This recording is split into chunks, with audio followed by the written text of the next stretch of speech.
Hey now. Hey now. Welcome to Fitzdog Radio. Coming to you from the Fitzdog studios. I'm solo today. I've been doing this podcast, I don't know how many years. I think 12 sounds about right. I think we're getting close to 1,000 episodes pretty soon. And I used to do a lot of solo podcasts. I used to just talk for an hour. And I kind of got away from that, and I don't know why. And then once in a while, people say, hey, we love it when you do the talking at the beginning. And then you have other people that put a timestamp on the YouTube page to tell when I stop talking and bring the guest on. So this may not be for you, but today's solo. There may be a timestamp on here that says, the end of the episode is when you should start listening. But I don't give a shit. I got a lot to talk about, and I think one of my New Year's resolutions is I'm going to start doing some more solo podcasts. And it's all part of the same creative experience, I think, of noticing some funny shit, maybe tweet it, then talk about it on the podcast, then bring it up in LA and the clubs, try to develop some material, and then bring that on the road, and then eventually tape that and put it in a special, and then eventually die. That's the process. Working backwards from death. That's the idea at this point. And we'll talk about Bob Saget in a little bit. That's something that people were also commenting that we didn't discuss Bob during Sunday Papers this week, and that we should have. And I mentioned on there that I would be talking about it on Fitzdog Radio, and I didn't want to be redundant. So we'll get into it today, and it's a heavy one. But I am back. I just got back from Boston, Massachusetts. I love that dirty water. And man, did it bring back memories of starting out there back in 1989. Is that long ago?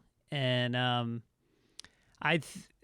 it was like they're the greatest crowds in a way, because they really are like, you just feel so much support. You feel like here's a group of people that the psyche of Boston is fist fights and laughing. Those are the two things. And you try to avoid one and while you get into the other. But they get close. They get close. There is always, and I was beat up on stage in Boston early on, and most of you know that story, so I won't get into it. But it happens. Fist fights happen on stage in comedy clubs in Boston, and that doesn't happen in other cities. And I like that tension. You're always writing right on that fucking line where you're shitting on people, you're saying stuff about race that you can get away with there, because Boston's like the Bronx or Philly, where you've got different waves of immigrants that have come in, Italians, Irish, Latinos, blacks, and they've all found a tentative peace with each other, and part of that peace is based on busting each other's balls and putting it out there. And New York is just the best clubs for that also, because you can say anything, and I did a bunch of that, but just the fucking the hard edge attitude. I get out of Logan Airport and I walk outside, and here's the thing: there's different levels of comedians in this business. And when you start out, you don't even fly to a gig. You drive there in your shit car, and you usually have to drive the headliner. And then you get to the next level, and you start flying in. But then when you land, you have to take a bus to a condo. You don't get a hotel. There's no hotel for you. You haven't earned a hotel yet. And then you get to the point where you're at a hotel, but then you have to take the shuttle bus to the hotel. And then you get to the level where I'm at, where you take an Uber. They go, just grab an Uber, give us the receipt. And then the level above that is when they have a car waiting for you at airport. And I am at that level with some clubs have the chauffeur waiting for you, which is so fucking nice. You come down the escalator and there's a dude with a black cap on and your name on a card, and you get taken right to the car. That's how it should be, and it's not always. And more, the club owners are they're making everybody take Ubers, and it's a fucking. I don't want to complain because look, I'm not driving and I'm not taking a shuttle, but every airport's different. You get off, and Uber is generally not welcomed at most airports. It's like the dirty little. It's like how they keep all the prostitutes in one part of the city, and it's usually the part of the city that is off on the edges. It's on the outskirts of the city, and it's got to exist, but the city's not happy about it. And that's how Uber is, and especially in Boston. So I get to Logan Airport, and you open your app and you hit Uber, and then it says go to fucking Terminal 5, waiting area 6B, and then so I walk around. I can't find anybody to give me information in Boston, but so I see a cop who's directing traffic, and I just think, all right, this is not going to be a friendly exchange. But I don't give a fuck. I'm asking this guy where the Uber is because there are zero signs. And I realized later, like Uber had some kind of beef with the whatever the transportation division is of the airport, and so they did to Uber what. Well, I'll get into that in a second. So I find a cop and I say to the guy, "Excuse me, sir," and I'm waiting. I'm waiting for the condescension, and I go, "Can you tell me how to get to the Uber pickup area?" And he stops directing traffic, and he walks right up, and he walks right in my face, and he goes, "You're going to turn around, you're going to walk inside, and you're going to look up, okay?" And I go, "You mean I got to go upstairs?" He goes, "Why would you be looking up?" "Yeah, you're going upstairs." And I just thought, he took the time. Now, a New York City cop would have either ignored you or just screamed what to do. The Boston cop takes the time out to engage you so he can dress you down, so he can treat you like a child, so he can show dominance. And I fucking embraced it. It was what I was hoping for. It was what I was waiting for. And it brought back all these feelings of all those years I was in Boston dealing with that fucking attitude that I have such a love-hate relationship with. I respect it. It goes to my core. Coming from the Bronx Irish background that I come from, it's the language that I was raised with. And Boston takes it to the next level. And so here's what they do. You got to go, and this is the Boston mentality. And this goes back to, I don't know the year that the Mass Turnpike was built, but when they did it, there was a beef between the governor of Massachusetts and the mayor of Worcester. And Worcester at the time was like the industrial center of Massachusetts. It was a thriving, booming economy. It rivaled Boston. And so because there was a beef, the governor of Massachusetts took the map that was going to take the Mass Turnpike from Boston to Springfield, which was the other major city in New England, and he redrew it. He drew it so it went a half an hour south of Worcester and past the city, went around the city instead of through it. Through it would have been a straight line to Springfield. And they went, fuck you. And it killed Worcester's economy. It crippled them. And this is what they're doing to Uber at Logan Airport. They literally make you go down a hallway, up an escalator, down a long fucking hallway, and then there's an overpass, and then you go down another elevator, and then you walk all the way across a parking lot, and then there's just a jumble of cars. There's nobody directing traffic. There's no signage. And at no point, by the way, are there signs saying, here's where you go for ride shares. And so, it's just so fucking Boston. I mean, I don't know when the attitude started. Was it the Boston Tea Party? when they said fuck you and they threw all the tea into the water? Was it when the Bruins became the most fightingest team in the NHL? I mean, I don't know when the Boston attitude started, but let me tell you something. It's alive and well. Having spent a couple days there, it is alive and well. I had a dinner with Dave Attell was in town. He was playing the Wilbur Theater the first night I was there. So Louie Katz and him and myself and John Tobin, who owns the Laugh Boston and a bunch of other clubs around New England. Actually, I think he's opening clubs around the country now. Detroit, some other places. Anyway, so he's a great dude. So we hung out with him, and we went to and also his friend Tommy McIntyre.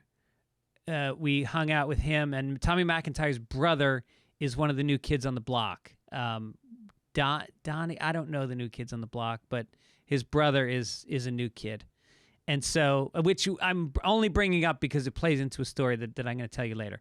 So we go to dinner with Attell at 11 o'clock at night. There's an Italian place open down in the theater district. And we go down there, and it was just great. Great Boston Italian restaurant. And Attell is dressed in, and I just had dinner with him a few weeks ago because I was in New York, and I went to see him at Caroline's, and we went out to dinner there. And he wears the same outfit. He wears, these heavy fucking cargo pants. It seems like he's got on 3 hoodie sweatshirts, and he wears 2 hats. He wears like a like a wool hat, and then he's got another hat on top of it. And he looks like a homeless person. He looks like an insane person. And then he's got the mask that he keeps under his chin the entire time. It's hilarious. And he's just being accosted by the waitstaff. He's the most... how do you describe his renown among people? Like, he is so respected. I mean, so many people consider him the best comedian in the country, and he has been and I'm one of them. And yet, he's not selling out the theaters, the big theaters. He's still a guy that does clubs and smaller theaters, and yet you go out with him, and it's like every single person isn't just excited to see him. They're just like flabbergasted at seeing him. And so, he just handles it so well. He's so kind to people, and so anyway, we had a good dinner, and then we went to the next day on Saturday. John Tobin took me to a Bruins game, which was awesome because I'm actually a big Bruins fan.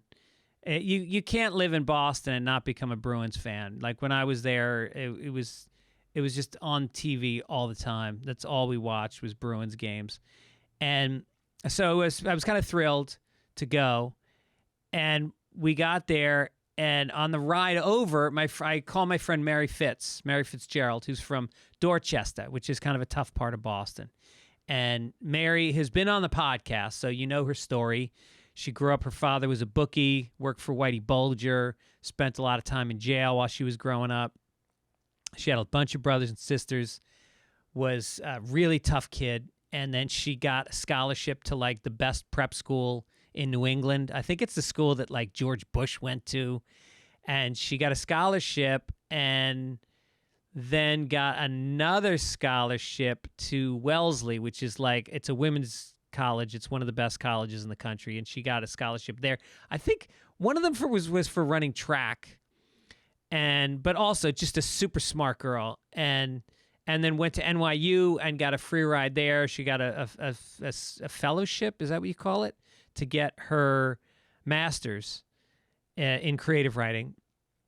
And then she went on and then we were just friends forever. I met her, she was at Wellesley, I was at BU, and we met through her boyfriend, Sean, who was this drunk from Northern Ireland, from Belfast. And he stayed on my couch for like 6 months while he was dating her. And then I just fell in love with her, and we became just close friends to this day. And so,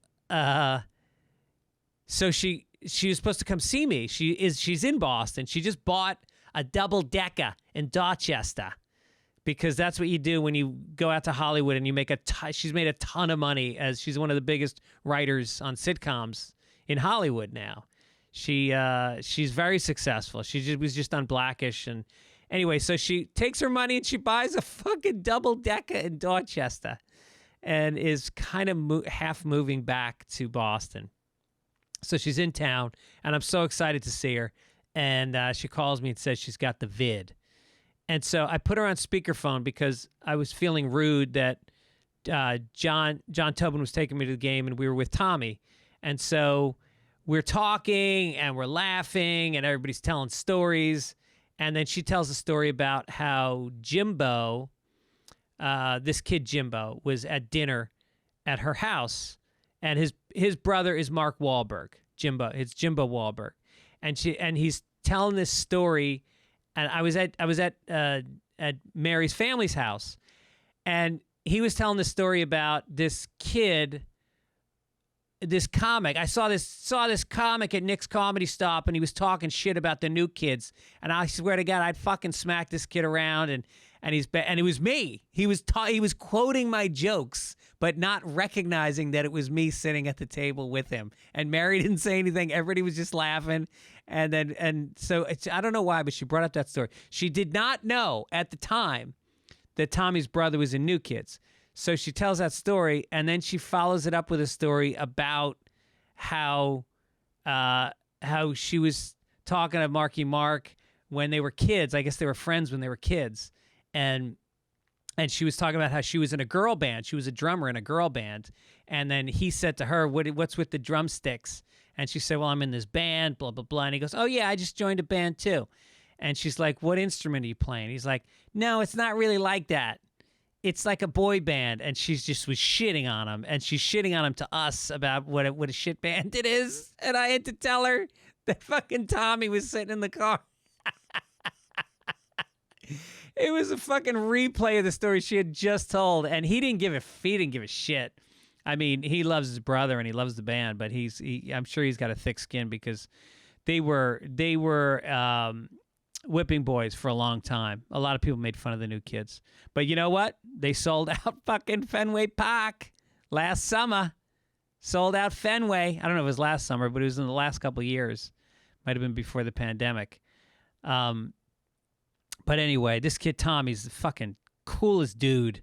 His father was a bricklayer, and Tommy's a bricklayer. He's got a union job, and that's the thing about Boston. Like, some guy in the audience told me that he went to Harvard, and the crowd kind of like gave him nothing. Like, a couple people like snickered that he went to Harvard. And I said, dude, if you want to impress a crowd in Boston, don't tell him he went to Harvard. Tell him you joined a fucking labor union, and then you'll get a round of applause. Like, that's what they respect in Boston. You know, are you a baggage handler? Well, that's worth something. You can fucking buy a house on that. That Harvard shit doesn't mean nothing.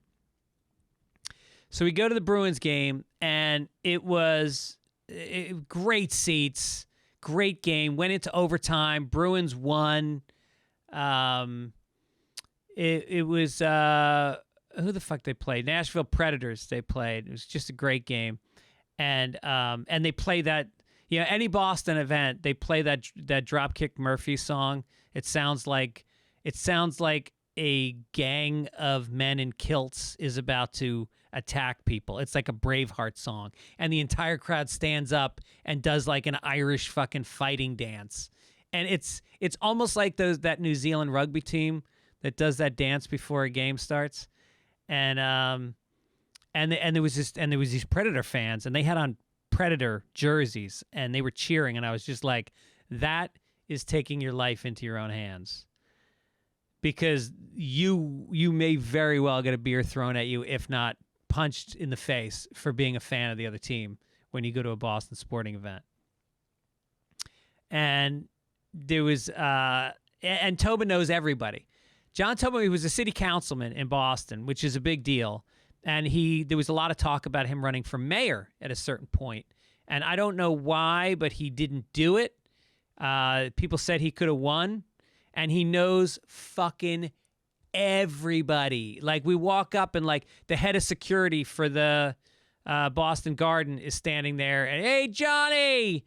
And they talk, and they're going to have lunch next week. And then the guy that owns the greatest bar, I think the world's greatest bar, the owner, hey, John, and like everywhere you go, he knows somebody. And it's always been like that over the years when you hang out with him. And this is a guy who started out like taking tickets at a place called Grill 93 up in Andover. He was just this fresh-faced punk kid, and he was like in awe of comedy. And it's just so great that he stayed with it. And now he's like, he's a bigwig at Northeastern. He works at Northeastern, but he's also, running this great club and all these other clubs. And he's just got great stories about Don Gavin. And he's, anyway, so I went to the show Saturday night, and the shows were good. And I was actually surprised that we had the turnout we did. Like, I literally thought the club was going to be empty because of the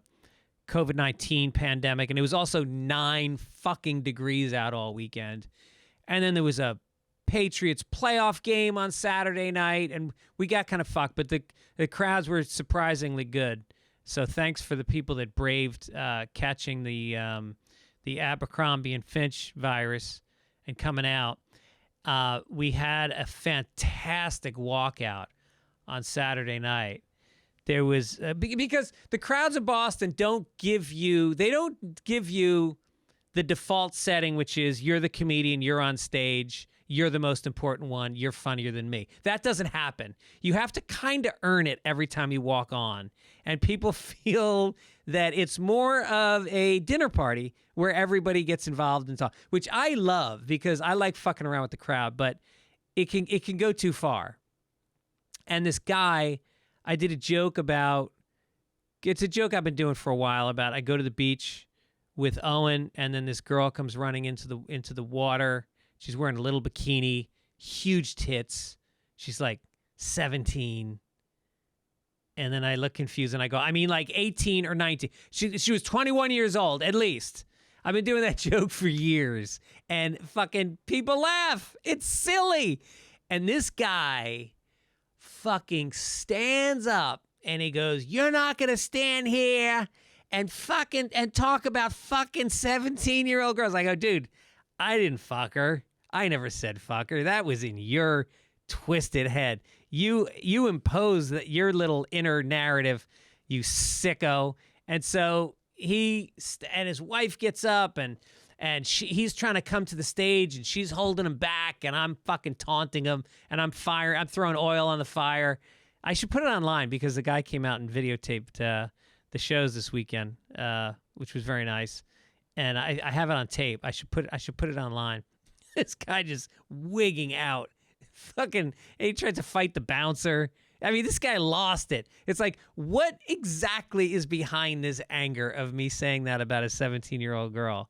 I mean, maybe I don't want to know, but so that was fine. And then there was just the people that, like I have these pins that I sell after the show, and these people line up. People line up for the pins. They love them. And I can't sell them because there's this guy who's standing there and he's like, dude, I fucking, I listen to you. And it's like very nice to hear that you listen to me and you come to the shows, and it means the world to me. It's like, it's literally what I do for a living, and I never take it for granted. But after 10 minutes of standing there with a line behind you, it's like, come on, man, let me fucking sell my pins. But, you're too good for me? What is that? You're too fucking good to talk to me? Is that what it is? No, I'm not saying that. I'm just saying, like, there's people with money, and I want to get that money. I sell these fucking pins, man. Okay, yeah, it's like that. Okay, now I see it. All right. So there's a lot of that. And then I flew home yesterday, and what a fucking nightmare. I get to the airport, and I had an 8 o'clock flight, so I had to wake up at like 6 a.m. I get to the airport, and I went to bed at like 2 a.m., so I'm exhausted, and all I want is to slip into my coma, which I am a world-class sleeper on flights. I always book an early flight home, and I got this neck thing that it's got Velcro. It's like a neck brace. It goes around your neck so your head can't move in any direction. And then I have the horseshoe-shaped pillow that I put on top of that. Then I've got an eye mask. Then I've got noise-canceling earbuds. Then I've got noise-canceling headphones I put on top of that. and then I've got my mask on, and I pull my hoodie over the top of my head. I call it a mini suicide, and then I just go out for usually the entire flight. I can literally be asleep by the time we're in the air, and I am woken by them saying, please prepare for landing. I can go down for 5 hours. I love it. So I'm ready to conk out, and then they say that there is a problem with the door. The door won't close or whatever, so they're going to fix it. It's going to take an hour. This throws me off because, of course, I don't get coffee in the morning, and I'm dying for my fucking coffee, but I can't get it. And so, because it'll keep me up. And then they just say, flight's canceled. And then there's a scramble, people running for desks. I get on the phone with United, and I get just a moron, somebody who has been working there for 5 minutes, and she's trying to connect me through Cincinnati to San Francisco to Burbank, which isn't the airport I fly in. Can I get a supervisor? Well, why do you want a supervisor? That's not a question you ask. When somebody asks for a supervisor, you just get one. That's the fucking rule. You don't investigate why you suck. I don't want to have to say it. Just get a supervisor. So, but I sound like kind of an asshole on this podcast. So I get a supervisor, and my flight doesn't leave for 3 hours, and it connects through San Francisco. So long story short, it's a 16-hour day of flying, and it was brutal. It was just fuck. I was so tired, and there was never a time to really. I waited too long to take off. I couldn't sleep the way I normally do, and I got in last night, and then the wife tells me that I got to quarantine in the other room because she's worried about this coronavirus thing that's starting to go around. And so I'm getting tested today, and but she's wary because, and this is good news. This is exciting news. My wife, over the last couple of years, has studied to be a doula. She's been working in a doctor's office for like the last 4 years, and studying to be a doula. And now she started her first job this past weekend, working with a newborn baby. She's a postnatal doula. So she helps women right after they have the baby. Then she steps in and helps them breastfeed and just basically floods them with knowledge on how to take care of a newborn. And so she's got a little baby that she's starting to work with. And so this is the beginning of a new career for her. And it's just amazing timing because we just dropped my daughter off. I think I talked about it last week. I'm not sure if I did. But we dropped my daughter off for college. She went to community college in Santa Monica. She graduated high school in the spring, and then she did community college this fall, and now she just started at a school up in Northern California. So we dropped her off there last weekend, and came home and are empty nesters for the first time in our lives. We are, well, not the first time in our lives, and the first time in 21 years, we are living alone. And I feel very, very mixed about it. It's weird. You know, I'm used to having I love having the kids around, and it was hard losing Owen, and I think it was harder losing JoJo. It was very I cried a lot when I said goodbye to her, and then I kind of cried the whole flight home, on and off. She's just an amazing girl, and she and I have a special connection because we just have a lot of similarities in our personalities, good and bad, and we're there for each other. And we've just, I'm gonna miss her, and you know, obviously I'll see her. She'll be home from college for spring break in the summer and all that, but she's a special person. And so here we are. We are, you know, we're old. I'm very old. I was thinking about that. I'm 55, which I think is like the under-over on old. Like when people start saying, yeah, he's old. Is it 60? I don't know. I'm a young 55, but I'm still fucking gray. Still got wrinkles on my eyes. What else? tired more, but I'm fine. So I think about my dad was 53 when he died, and I am older than my dad ever was. He will never be as old as I am. And he was old. That motherfucker was gray and old in my mind. I mean, I don't know how old I was when he died, 25 or something. And he was gray. He had a lot of body pains. He wrecked a car, at least one, but he wrecked one really bad. Driving home at like 4 a.m, he hit a tree and he died, and they brought him back to life. And he had some serious body pains from that for the rest of his life. And but he was, I don't know, I think it's just hard to imagine that I'm older than that guy. It's so weird.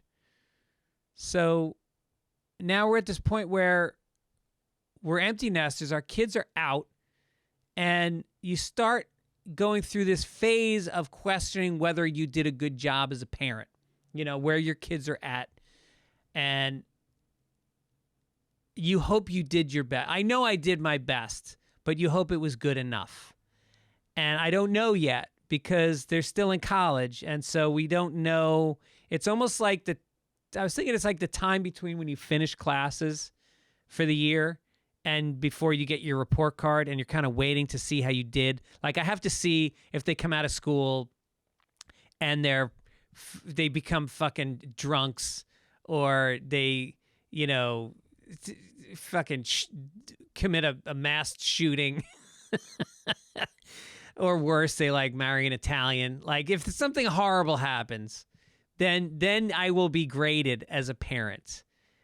And we got a fucking bookshelf, and one of the shelves of the bookshelf is just books on how to raise kids. We both went to therapy and brought up issues that we were having with the kids and how to best deal with it. And we sent them to schools that we thought would support them, and we sent them to public schools because we felt like that was going to exposed them to diversity, but we also made sure there was a lot of extracurricular stuff that we brought them to, and we traveled the world with them, and we tried to be empathetic and not show anger. I might have failed a few times with that, but I don't know. It's a time where you start going like, God, I could have done better. I could have done better. But I don't know. Maybe I couldn't have done better. Maybe that was the best I could do. Maybe that was the best version of me, and I should be proud of it instead of questioning it. But we'll see. We'll see how they turn out. So far, I'm very proud of how they're turning out. The area that JoJo's in is nice. She's got a little, she's all set up. She's got a little lesbian coffee shop down the street. And it's funky, good music, good food, good coffee. We went out to a sushi dinner, and that wasn't great. And took a hike. It's in a beautiful part of the country.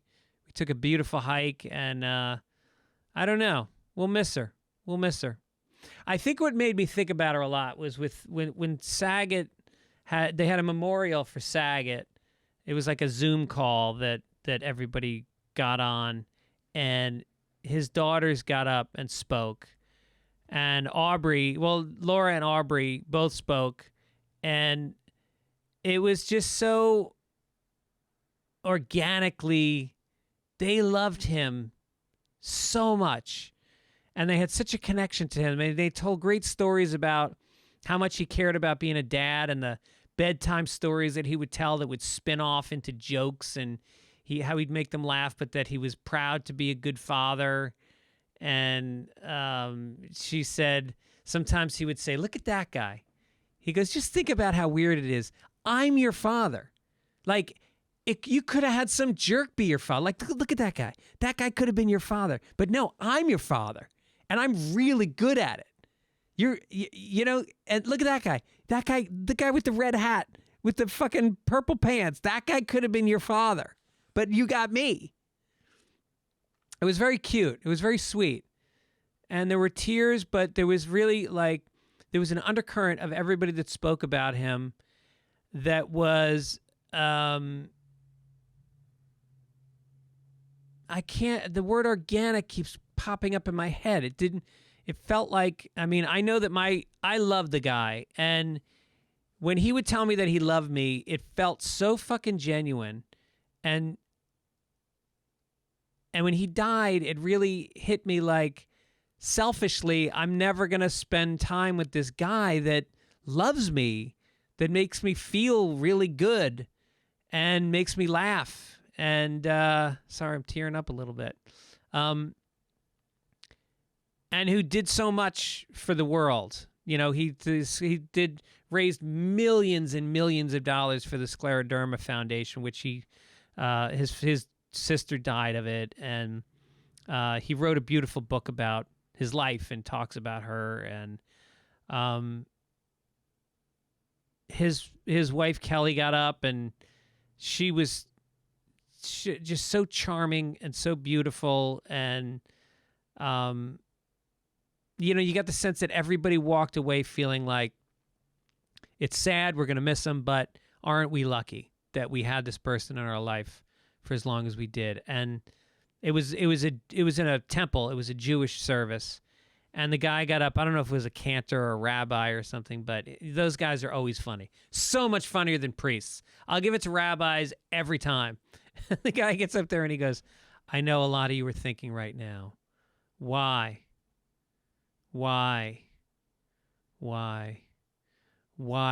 couldn't it have not been Stamos?" And fucking broke the place up. And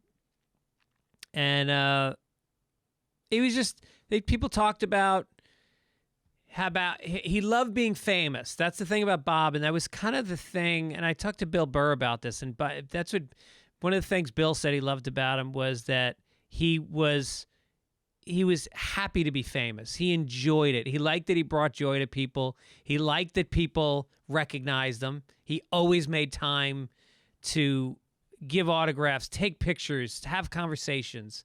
He loved everything about being famous. He enjoyed, and he worked hard to get it. He was literally maybe the hardest working guy that I know in show business. He was nonstop, and he cared about how his image went out, how he was perceived. We must have done 7 or 8 podcasts together, and there was always a phone call later about, "Hey, you know, I was thinking about that thing I said about Jeff Ross. Can you take that out, because he's one of my best friends, and I don't know if it came out right." And it's like, of course it came out right. He was, but he was very. And if you took a selfie with him, it was a 12-minute ordeal to find the right lighting, to find the right angle, to crop it, to filter it, what the blurb would say, who he was going to tag. He was meticulous. He was a pro. But at the same time, he was like very humble. He was not famous in the sense that he thought he was better than anybody, not by a long shot. He was a very insecure person. And he was open about that. And you could tease him about that. He was an open book. I remember I called him one time. I was on Doug Loves Movies, and we did a segment where you could do a lifeline call, like whatever that game show is where you can call a lifeline. So I called Bob as my lifeline to answer a question, and we ended up just roasting him, and he fucking loved it. And then he called me right after. "Hey, was that funny? Did I come off okay?" And I was like, "Yes, you're funny. You're a fucking funny guy, man, and you're consistently." And it was charming, but it made you feel for him. It made you kind of love him more because you saw how much he struggled. And then I guess there was a cool thing I saw some pictures on Instagram of the Comedy Store, and it looked like Chappelle and John Mayer and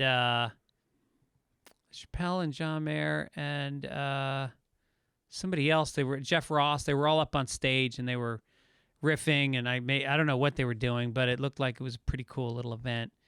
So anyway, my love and my best to Saget's family. He has so many dear friends, and hopefully there'll be like a big event that everybody can go to once the quarantine ends. They ended up, the thing they did at the temple, I think they had some people there, not a lot. They kept it small, and I think a big event would be amazing in LA for him. So anyway, all right. I think that's it. What do you do after you cry on your own podcast? You got to say goodbye, right?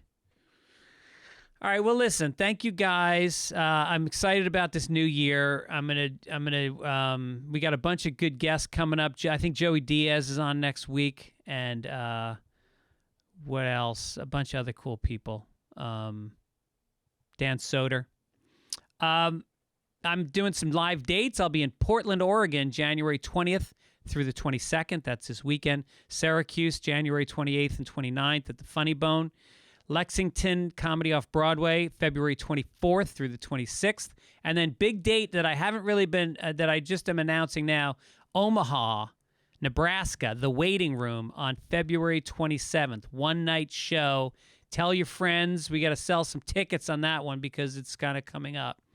St. Patrick's Day will be at the Improv, as always, in Hollywood.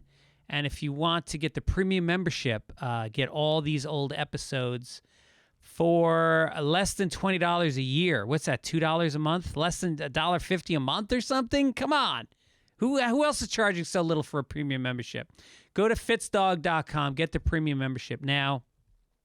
T-shirts are available, the Grapefruit Simmons T-shirts. And I want to thank Midcoast Media for doing a fine job on the podcasts. Shout out especially to Beth Hoops, who had a loss this past week, so we're thinking about her and sending lots of love. And we will catch you next time. Okay. God bless America.